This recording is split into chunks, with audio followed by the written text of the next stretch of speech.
Okay, here we are on the Hoover Dam bypass bridge on 16 October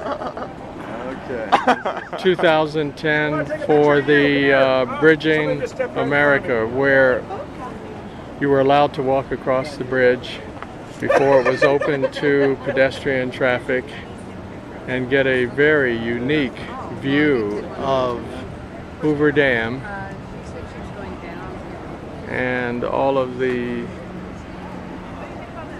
structures. This is incredible.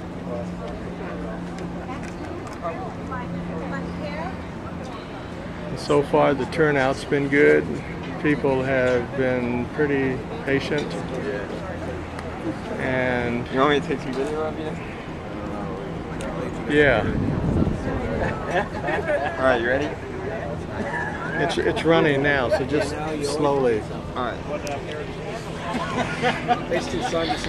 you put a hat on? Which is a good idea. Alright, you made it, guy. There you go.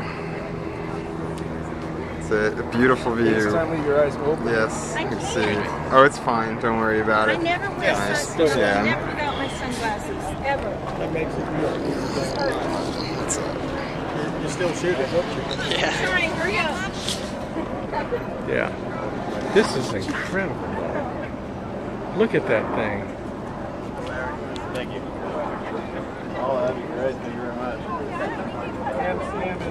Halfway down, it focuses.